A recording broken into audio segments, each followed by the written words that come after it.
Hello everyone, welcome to Gyanam Institute free of cost YouTube course specifically designed for students who are preparing for PSSB examinations like Punjab Patwari examination, Senior Assistant, Excise Inspector, NAB tehsildar, jail वार्डर या फिर अगर आप Punjab police constable की तैयारी कर रहे हैं तब भी ये वीडियो आपके लिए यूज़फुल है।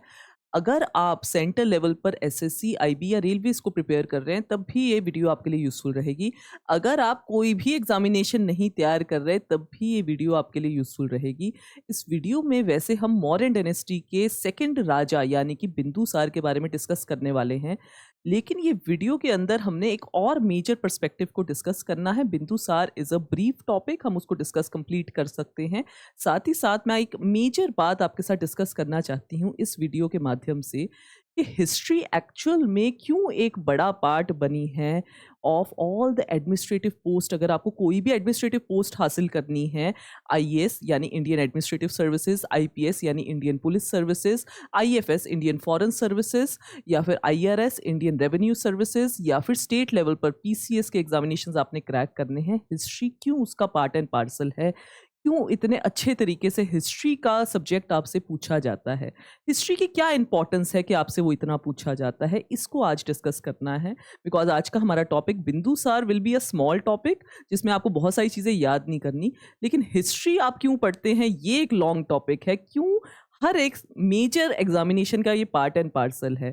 तो इसमें मल्टीपल स्टूडेंट्स मेरे पास ये क्वेश्चन लेके आते हैं जो बहुत ज़्यादा जनरल स्टडीज़ यानी कि हिस्ट्री के बैकग्राउंड से नहीं हैं। वो पूछते हैं कि क्यों इसको एक मेजर पार्ट बना रखा है, और उसमें मेरा आंसर उसमें रहता है इन द ऑफलाइन बैचेस कि हिस्ट्री हमें सैकड़ों हज़ारों साल पहले क्या हुआ था उसके बारे में बताती है।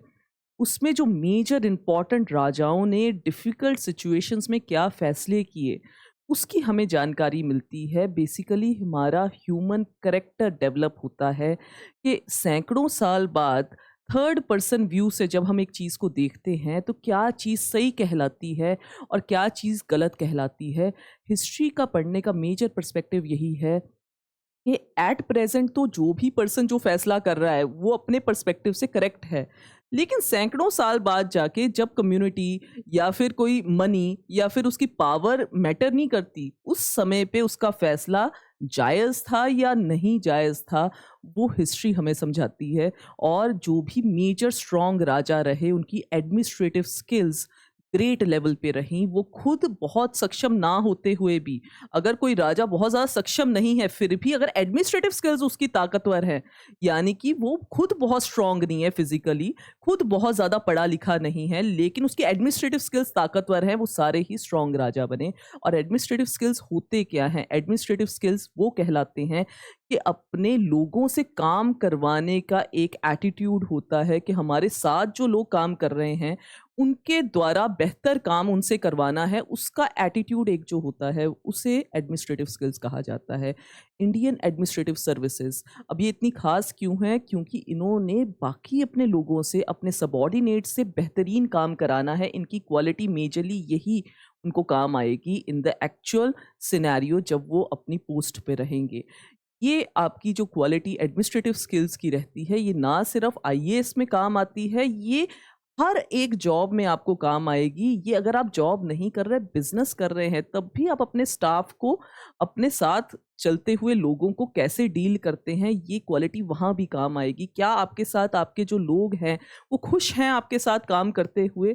क्या वो एनकरेज महसूस करते हैं या फिर वो डिसरिस्पेक्टफुल महसूस करते हैं? यही हिस्ट्री का पर्सपेक्टिव है। वो लोग खुशी से आपके साथ काम कर रहे हैं तो वो आपकी ऑर्गेनाइजेशन को आगे ले जाएंगे। अगर वो लोग जो हैं सिर्फ और सिर्फ एक मनी, फाइनेंशियल की वजह से आपके साथ काम कर रहे हैं, तो जैसे ही उनके फाइनेंशियल्स की नीड पूरी हो जाएगी वो आपकी साथ, आपकी इंस्टीट्यूशन के साथ नहीं रहना चाहेंगे। तो एडमिनिस्ट्रेटिव स्किल्स का मतलब है अच्छे लोगों को अपने साथ बनाए रखना, उनकी रिस्पेक्ट बनाए रखना। और अगर कोई परेशानी आती है ऑर्गेनाइजेशन में तो एज अ लीडर आपका काम है कि उसको जिम्मेवारी को अपने पर लेकर अपने लोगों को भी साथ में उसमें हेल्पफुल बनाना। तो ये जो है एक एडमिनिस्ट्रेटिव या एक लीडर का काम रहता है कि डिफ़िकल्ट सिचुएशन में भी बढ़िया तरीके से चीज़ों को संभालना, सारा ब्लेम दूसरे पे ना पुट करके अपनी ज़िम्मेवारी समझना और इंस्टीट्यूट को, ऑर्गेनाइजेशन को फिर से स्टैंड करवाना, ये एक गुड एडमिनिस्ट्रेटर का काम है। सारे ही राजा एक गुड एडमिनिस्ट्रेटर थे जो अच्छी तरीके से अपनी रियासत चला पाए, चाहे वो आपके चंद्रगुप्त मौर्य हों, चाणक्य की मदद से बहुत ही अच्छे तरीके से उन्होंने अपनी रियासत चलाई। अशोक की एडमिनिस्ट्रेशन जो थी वो बहुत ग्रेट थी, अकबर की एडमिनिस्ट्रेशन बढ़िया मानी जाती है। इसके अलावा जो भी और राजा जो हिस्ट्री में अपना नाम बना पाया, उसकी एडमिनिस्ट्रेटिव स्किल्स ग्रेट थी, यानी उनकी फैसले करने की क्षमता प्लस लोग जो उन्होंने रखे थे अपने साथ, वो ताकतवर लोग रखे थे। ताकतवर लोग आपके साथ तभी तक बने रहेंगे जब तक वो उस जगह पे रिस्पेक्टफुल महसूस करेंगे। अगर आपने उनकी रिस्पेक्ट ना की तो ताकतवर लोग आपके साथ नहीं रह पाएंगे for a longer run of time. तो ये आपकी हिस्ट्री का पर्सपेक्टिव है। Now coming back to Bindusara topic, Bindusara जो कि चंद्रगुप्त मौर्य के बेटे हैं, उनको थ्रोन जो है चंद्रगुप्त मौर्य ने एब्डिकेट कर दिया था, जिसको कहते हैं रिनाउंस कर दिया था। अपना थ्रोन उन्होंने गिव अप कर दिया सो दैट उनका बेटा बिंदुसार बैठ पाए उस पे। और चंद्रगुप्त मौर्य उस समय पे भद्रबहु यानी कि जो जैन मॉन्ग थे उनके साथ साउथ में चले गए और श्रवण बेलगोला नाम की जगह में उन्होंने स्लो स्टारवेशन से अपनी लाइफ को भी गिव अप कर दिया। Now comes Bindusara. आज के हमारा सारा टॉपिक बिंदुसार के ऊपर है। तो बिंदुसार की बात करेंगे जो कि सेकंड इंपॉर्टेंट राजा हैं ऑफ द मौर्यन डायनेस्टी। देखिए ज़रा, इंपॉर्टेंट लिटरेचर्स के बारे में हमने लास्ट स्लाइड में भी आपसे बात की है, वीडियो में भी बात की है, इस वीडियो में भी हम आपके साथ बात करेंगे। अर्थशास्त्र जैसे आपको पता है मौर्य डायनेस्टी का जिक्र करती है, कौटिल्य ने इसे लिखा था, चाणक्य ने। इंडिका जो है वो मेगस्थीन ने लिखी थी। बुद्धिस्ट लिटरेचर्स हैं कुछ जैसे कि दिव्यदाना, ये बहुत इंपॉर्टेंट है, इसका क्वेश्चन आता है।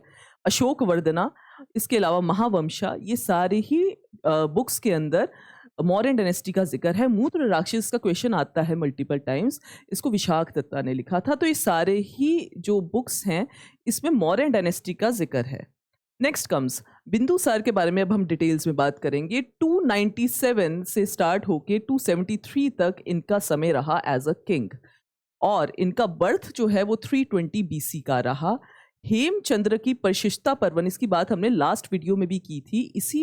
इसी किताब के अंदर यानी परिशिष्टा पर्वन के अंदर ही चंद्रगुप्त मौर्य का जैन धर्म के साथ कनेक्शन के बारे में बताया गया है। तो इस किताब के अंदर ये भी बताया गया है कि बिंदुसार की जो मदर हैं उनका नाम है दुर्धरा। ये दुर्धरा भी वही प्रिंसेस है जो धनानंद की डॉटर मानी जाती है। उन्हीं का फर्दर सन जो है वो बिंदुसार माना जाते हैं। और बिंदुसार को अमित्रोकैट्स भी कहा जाता है। अमित्रोकैट्स का ये ग्रीक वर्ड है, इसका मतलब रहता है slayer of the force. Slayer का मतलब होता है किलर एक टाइप से, और फोर्स का मतलब है फोर्स, यहाँ पे फोर्स भी आ जाता है कई बार, इसका मतलब होता है एनिमीज। तो स्लेयर ऑफ द फोर्स भी ठीक है, स्लेयर ऑफ द एनिमीज भी करेक्ट है बात। नाउ जो बिंदुसार का बर्थ है वो बहुत ही डिफरेंट रहा। बिंदुसार का बर्थ एक अनयूजुअल मैनर में हुआ। माना जाता है कि चाणक्य जो कि kingmaker, one and only kingmaker of our ancient history माने जाते हैं, तो चाणक्य अपने जो शिष्य है यानी कि चंद्रगुप्त मौर्य हैं, उनको बचपन से जब वो ट्रेंड कर रहे थे तो साथ ही साथ उनके फूड में थोड़ा थोड़ा पॉइजन भी मिक्स करते थे। उनका पर्सपेक्टिव था कि मेरा ये पर्सन शिष्य एक दिन राजा बनेगा, और राजा जब बनेगा तो उसके बहुत सारे शत्रु यानी कि एनिमीज होंगे, और वो एनिमीज इनको पॉइजन दे के किल ना कर दें, इसलिए मैं इनको इतना ताकतवर बना दूं कि पॉइजन देते हुए भी ये जो है मेरा राजा बच जाए। तो ये पॉइजन की डोजेस भी इंक्रीज करते जाते थे। और by the time Chandragupta Maurya जो कि दुर्धरा से उनकी मैरिज भी हो गई थी, और दुर्धरा जो है वो बिंदुसार के साथ कंसीव कर रहे थे, उस समय पे दुर्धरा ने उनका फूड जो है वो खा लिया, और उसके फूड में पॉइजन की डोज अब बहुत ही हाई क्वांटिटीज में थी। तो चाणक्य इस बात को समझ गए कि अब दुर्धरा तो नहीं सरवाइव कर पाएंगे, लेकिन जो प्रिंस है उसको बचाने के लिए उन्होंने दुर्धरा को ऑन स्पॉट किल करके प्रिंस बिंदुसार, तभी उनका नाम पड़ा। कहा जाता है एक ड्रॉप ऑफ पॉइजन उन तक भी पहुंची और बिंदुसार को उस प्रोसेस में सरवाइव करवा दिया। तो ये एक स्टोरी है बिंदुसार के बर्थ की, जो कि बहुत ही डिफ़िकल्ट स्टोरी मानी जाती है। राजाओं की हम अचीवमेंट्स तो बहुत अच्छे से देखते हैं, लेकिन उनकी लाइफ के स्ट्रगल्स हम बहुत देख नहीं पाते। कहीं ना कहीं चंद्रगुप्त मौर्य के सन जब पैदा हुए तो उनकी वाइफ उसी समय पे सरवाइव नहीं कर पाई। तो ये जब हुआ तो दुर्धरा की डेथ जो है वो चंद्रगुप्त मौर्य को भी बहुत उस बात ने हर्ट किया, और कहा जाता है कि चाणक्य के साथ उनके रिलेशन भी चंद्रगुप्त मौर्य के थोड़े से खराब हुए, बिकॉज उनको पता ही नहीं था कि उनके खुद के फूड में पॉइजन मिला होता है। तो ये बात जो है ये रही चंद बिंदुसार के बर्थ की, जो कि बिल्कुल ही डिफरेंट बर्थ माना जाता है। इनका नाम भी इनके बर्थ के साथ कनेक्टेड नाम ही है। नाउ इस सारी स्ट्रगल के बावजूद बिंदुसार जो है वो काफ़ी ताकतवर राजा वो भी रहे अपने समय के। Land between the two seas, यानी कि बे ऑफ बंगाल और अरेबियन सी का जो बीच की जगह है वो बिंदुसार ने कैप्चर करी। तो ये माने जाते हैं land between the two seas capture करने वाले राजा। नाउ बिंदुसार और एंटियोकस वन राजा की भी अपने आप में एक कहानी है। एंटियोकस वन राजा भी ग्रीक राजा था, और एंटियोकस वन राजा ने एक ग्रीक अम्बेसडर भेजा था डेमेकोस नाम का in the court of Bindusara. तो ये भी क्वेश्चन आपके एग्जामिनेशन में रहता है। एक ग्रीक अम्बेसडर रहे मेगस्थीन, उन्होंने विजिट किया चंद्रगुप्त मौर्य का कोर्ट। दूसरे ग्रीक अम्बेसडर डेमेकोस, उन्होंने विजिट किया बिंदुसार उनके बेटे का कोर्ट। नाउ एक कहानी है इसके पीछे कि एंटियोकस वन राजा से बिंदुसार ने 3 चीज़ें डिमांड की जो उन्हें लगता था ग्रीक कल्चर की बहुत अच्छी हैं। और वो 3 चीज़ें कौन सी थी उसके बारे में एग्जाम में क्वेश्चन आता है। स्वीट वाइन डिमांड की, ड्राइड फिग्स डिमांड किए, सोफिस्ट डिमांड किए। नाउ ये डिमांड इसलिए की बिकॉज उनके गुड रिलेशन, डिप्लोमेटिक रिलेशन थे with the Antiochus one Raja. Sweet wine तो आप सब जानते हैं क्या होता है। ड्राइड फिग्स होता है अंजीर, जो है वो ड्राइड अंजीर वहाँ की अच्छी मानी जाती थी, उसको उन्होंने कहा हमारे तक भेजें। और सोफिस्ट क्या होते हैं? सोफिस्ट इंटेलिजेंट लोगों को कहा जाता था। ये भी उन्होंने कहा कि ग्रीक माइथोलॉजी, कल्चर और अच्छी चीज़ें हम समझेंगे तो आप सोफिस्ट भी यहाँ भेज दें।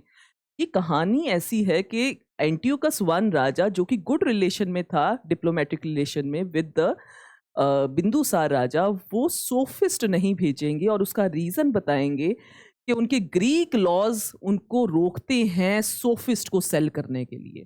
तो ग्रीक जैसे कि Indian mythology, Indian culture, Indian history बहुत ही स्ट्रॉन्ग है अपने आप में, वैसे ही Greek mythology, Greek culture, Greek history भी बड़ी ताकतवर है। ग्रीक्स को ये समझाया गया था कि वो अपने सोफिस्ट यानी कि इंटेलिजेंट पर्सन कभी भी सेल ना करें, उसे व्यापार के लिए इस्तेमाल ना करें। डिप्लोमेटिक रिलेशन ही क्यों ना बनाने हो किसी बड़ी रियासत के साथ, फिर भी अपने इंटेलिजेंट लोग अपनी रियासत तक सीमित रखें।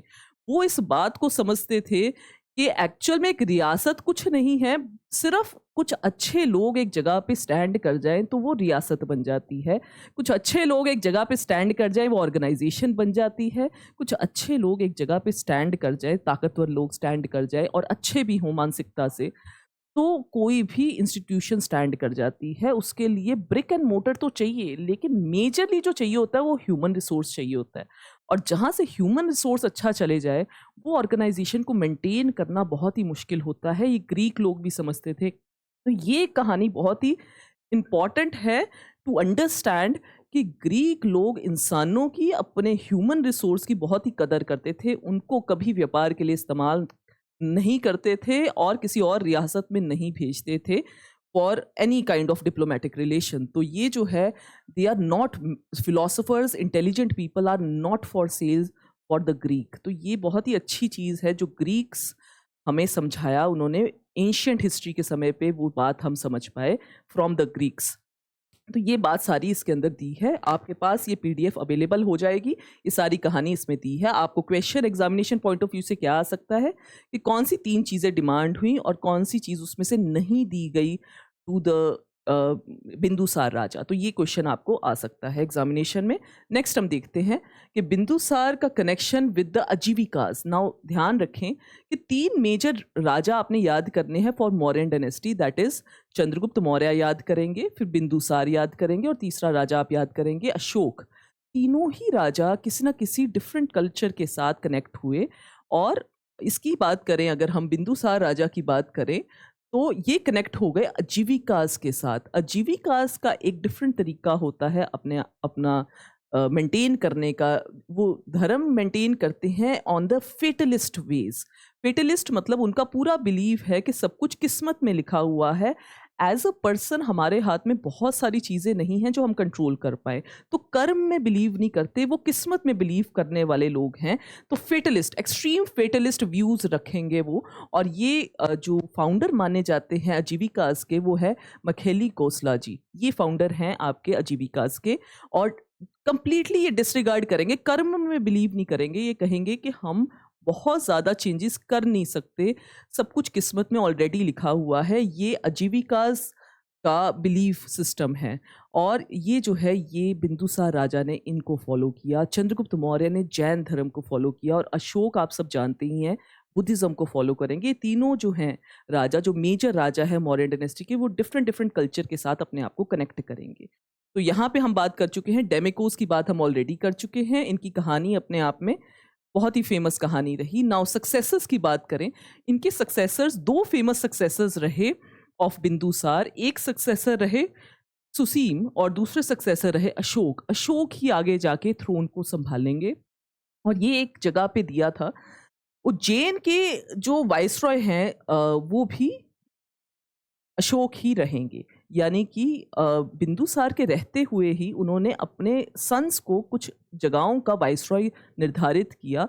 उसमें अशोक को उज्जैन का वाइसरॉय बनाया। और साथ ही साथ बाद में टक्सीला में बगावत हो जाएगी, और बगावत को रोकने के लिए अशोक जाएंगे वहां पे, तो टक्सीला के भी बाद में वाइसरॉय बन जाएंगे। तो ध्यान दें, अशोक जो है वो पहले तो उज्जैन के वाइसरॉय थे, उसके बाद टक्सीला की बगावत रोकने के बाद वो टक्सीला के भी वाइसरॉय बन जाएंगे। तो यहाँ पे वो बात दी है कि दिव्यदान, जो अभी हमने बात की दिव्यवदन, यहाँ पे दिया है कि किस प्रकार से टक्सीला की बगावत रोकने में अशोक ने उसे रोका था। तो टक्सीला नाम की जगह, जो कि हमारे पार्ट एंड पार्सल होता था मौर्यन डायनेस्टी का, वहां बगावत हो गई थी। नाउ इंपॉर्टेंट जो प्रीवियस क्वेश्चंस इसके अंदर रहेंगे, जिसके थ्रू आप कंप्लीटली बिंदुसार का कोई भी आपका क्वेश्चन आया तो वो आपका कंप्लीट हो जाएगा। उसके बारे में अब हम क्विकली डिस्कस कर लेते हैं। देखिए जरा, मूत्र राक्षस बुक इज रिटन बाय, तो ये पर्टिकुलरली बिंदुसार राजा से कनेक्टेड नहीं है, कंप्लीट मौर्यन डायनेस्टी से कनेक्टेड है। मूत्र राक्षस की हम बात ऑलरेडी मल्टीपल टाइम्स कर चुके हैं। विशाख दत्ता जी जो हैं, ये इसके ऑथर माने जाते हैं। नेक्स्ट देखते हैं, Deimachus came to India during the reign of, तो डेमिकोस हम बात कर ही चुके हैं, बिंदुसार के समय पे इंडिया में आए थे। Then comes, which Mauryan ruler was called Amitrochates slayer of the foes. तो अभी हम बात कर चुके हैं, स्लेयर ऑफ द फोर्स भी ठीक है, स्लेयर ऑफ द एनिमीज भी ठीक है। तो ये जो है बिंदुसार राजा को कहा जाता था। ये land between the two seas जो है इन्होंने कैप्चर किया था। और किसने कहा था इन्हें, ये यहाँ पे इनका नाम भी दिया है, ग्रीक हिस्टोरियन ने इनको ये कहा था। नेक्स्ट देखिए, according to Taranath, Bindusara conquered how many states between the two seas. तो हम कहते हैं land between the two seas इन्होंने कैप्चर किया। तो कितनी स्टेट्स थी जो इन्होंने कैप्चर की? इन्होंने 16 स्टेट्स कैप्चर की land between the two seas में। तो तारानाथ जो हैं उन्होंने इस चीज़ को रिप्रेजेंट किया। ये सारी बात यहाँ पे दी है, ये PDF आपके साथ शेयर हो जाएगी। आप टेलीग्राम चैनल, आपका लिंक जो है वो डिस्क्रिप्शन बॉक्स में गिवन है। नाउ इन वायु पुराण, बिंदुसार इज नोन एज और रेफर टू एज, तो वायु पुराण में इनको भद्रसर कहा जाता था। वायु पुराण का भी आपने याद रखना है, साथ ही साथ एक दो जगहें और याद रखनी है। यानी कि जैन टेक्स्ट के अंदर बिंदुसार को सिंह सेना कहा जाता है, और चाइनीज डिस्क्रिप्शन में इनको बिंदुपाला कहा जाता है। ये दो डिस्क्रिप्शंस भी आप जरूर याद रखें, वायु पुराण वाला भी आप याद रखें। नेक्स्ट देखिए, अशोक वॉज वाइसरॉय और governor of which of the following cities during the reign of Bindusara. Bindusara के समय पे वो उज्जैन के वाइसरॉय थे, और ध्यान रखें बाद में जाके टक्सीला के भी वाइसरॉय बन गए। फिलहाल के लिए उज्जैन आपका आंसर बन रहा है, टक्सीला ऑप्शन में ही नहीं है। नेक्स्ट देखें, Who among the following ascended the throne of Mauryan Empire after the death of Chandragupta Maurya. तो चंद्रगुप्त मौर्य के बाद बिंदुसार राजा आए, बिंदुसार के बाद आगे जाके अशोक राजा बनेंगे तीसरे, जो इंपॉर्टेंट है। नेक्स्ट देखेंगे, the capital of Mauryan kingdom was located. ये मल्टीपल एग्जामिनेशन में क्वेश्चन आता है। मौर्यन किंगडम का कैपिटल आपका पाटलिपुत्र रहा। पाटलिपुत्र करंटली पटना के पास की जगह को कहा जाता है, और वहां पे पटना में दो नदियों का कन्फ्लुएंस बनता है, यानी दो नदियां आपस में ज्वाइन करती हैं। वो नदियां हैं गंगा और सोन नदी। सोन नदी वन ऑफ द मेजर नदी है जो राइट साइड से गंगा को ज्वाइन करती है। सेकंड नंबर पे मेजर नदी कह सकते हैं। फर्स्ट जो है वो यमुना है, जो उनको गंगा को राइट साइड से ज्वाइन करती हैं। नेक्स्ट देखें, Bindusara was the son of, multiple times वही क्वेश्चन आपको दिखेगा, चंद्रगुप्त मौर्य जी के बेटे हैं। और इस प्रकार से हमारा ये जो बिंदुसार का टॉपिक है, इतना भी अगर आप कंप्लीट कर लें तो आपके सारे ही क्वेश्चन सॉल्व हो जाएंगे in the centre state level पर। जो भी क्वेश्चन बिंदुसार राजा से बनेगा वो सारा ही कंप्लीट हो जाएगा अगर आप ये वीडियो को अच्छे से लर्न कर लें। Thank you.